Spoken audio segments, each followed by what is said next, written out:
Agora, o fato é que veio na hora a história da facada do Bolsonaro. Na opinião de vocês, isso é decisivo? A eleição está decidida com esse evento? E você vê que outra coisa que me impressionou foi esse time midiático do Trump, porque ele vai, o gesto que ele faz, enfim, tem a foto é uma foto que ele tem lá a bandeira dos Estados Unidos, ele fazendo aquela expressão de força e tal, e no momento em que você tem todos os questionamentos da debilidade do Biden. Evandro, vou começar com você.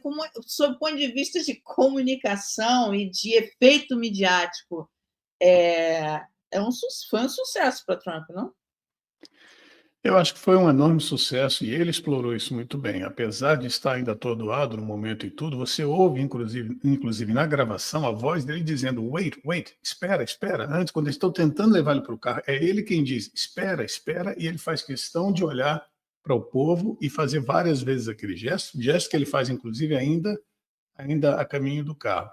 E em alguns sites que eu depois analisei, a gente vê fotos que também detalhes, né, que vão se apresentando agora e que vão circular muito pela mídia, de enfoques, enquadramentos e tal, em que ele está caído com aquela expressão, claro, sofrida e tal coisa, um close assim, e por trás sempre algum detalhe americano, uma bandeira americana ou coisa assim. Não que isso tivesse sido produzido com esse esforço, mas começa-se já a buscar ângulos e enfoques que, de certa forma, o vão transformando numa vítima que ele foi, mas quase que num mártir. Então, eu acho que o sentimento americano em relação a alguém que sofre um ataque, uma violência dessa natureza, é naturalmente muito grande. E isso fere, de certa forma, o orgulho americano, né? Aquela coisa quer dizer, desequilibra muito a disputa em favor de alguém que começa a ser percebido, apesar de não ser, como a parte mais fraca, como o underdog, né, como eles falam aqui. Eu acho que a partir de agora ele vai explorar isso, como ele saiu quase que ileso desse atentado, acho que ele vai passar a explorar isso de um ponto de vista de comunicação, tanto de modo explícito quanto de muitos modos psicológicos implícitos também. Ele vai fazer um grande festival em cima disso. O Cláudio, e você acha que isso decide a eleição? Bem, para se esperar, é difícil prever o futuro, né? Mas como o Evandro falou, é uma tacada de comunicação, né? Inesperada, né? Na verdade, o atirador deu um presente para o Donald Trump, se você for pensar, né? Graças a Deus ele está vivo, mas é tudo o que precisava para ele poder dar uma alavancada, principalmente onde se decide a eleição, né? Porque, como falou Kenneth Arrow há muito tempo atrás, né, um economista que foi Nobel, a eleição não é decidida pela maioria, a eleição é sempre decidida por uma minoria pequena que está querendo ver como é que ela vai se beneficiar dessa situação, né? Uma minoria que a gente sabe que são algumas centenas de milhares de pessoas em 7 estados americanos, né, Michigan, Wisconsin, Arizona, Nevada, North Carolina, que se eles vão para um lado ou para o outro, vai decidir a eleição. E a gente tem que ver qual é o perfil dessa audiência, né, desse pessoal que vai para um lado ou para o outro.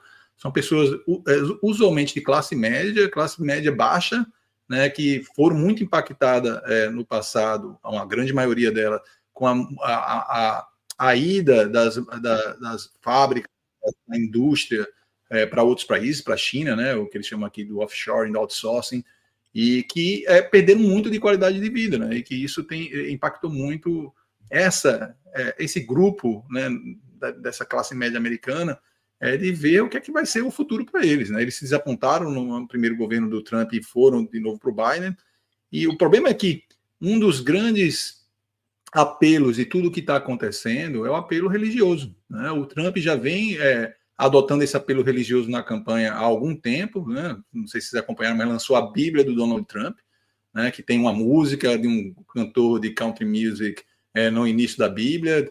E como é que pode ser a Bíblia do Donald Trump, né? Tem reportagens que ele fala lá, né, na Fox News, não sei exatamente onde foi, que ele da Bíblia, e o pessoal pergunta a ele qual é a passagem que você mais gosta da Bíblia.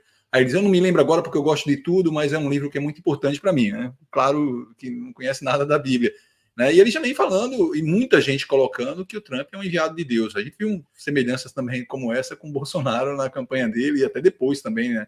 Dos evangélicos suportando ele, e aí vai. Né? E agora, ontem, foi realmente um milagre. A gente está falando de 1 milímetro, né? 1 milímetro, 2 milímetros, que o ex-presidente Donald Trump estaria morto. Seria uma outra conversa hoje, eu acho que talvez até mais delicada, né? Seria até pior, não seria melhor, seria muito pior, né? Essa questão de guerra civil, os ânimos que estão acontecendo aqui nos Estados Unidos. Então, assim, existe sim, até pelo perfil dessa população, que é uma população que é mais suscetível à religião, que é mais suscetível a encontrar significados mais abstratos, né, dessa natureza, mais fictícios muitas vezes, né, mais vulnerável às vezes à teoria da conspiração. Então, existe uma grande tendência desse pequeno grupo, a gente não está falando nem de 1 milhão de pessoas em 7 estados, de mover para um lado e dar a presidência da República para o Donald Trump. Que mesmo tendo uma semelhança entre o atentado contra o ex-presidente Bolsonaro e outros que a gente possa encontrar, por exemplo, no Equador, durante as eleições equatorianas, então você tem o fator comoção nestes momentos. Mas no aspecto aqui do Donald Trump tem um pouquinho ou algumas diferenças. Uma delas é de que já fazia parte do discurso de Donald Trump essa questão de que tentavam impedi-lo de ser candidato, de que tentam impedi-lo de assumir o poder, de que as ações judiciais que ele sofre têm relação com isso. Então, nesse contexto, o que você tem? Você tem também agora esse atentado nesse sentido. Então, encaixa muito no discurso dele, ao contrário dos outros políticos que eu mencionei, ou outros que a gente possa analisar. Então, como ele já vinha nessa toada, e a gente sabe que ele é um comunicador, ele usa esses discursos e usa essa questão de uma possível vitimização. Não estou dizendo se é verdade ou não, não é meu ponto aqui, mas encaixa muito bem esse atentado também.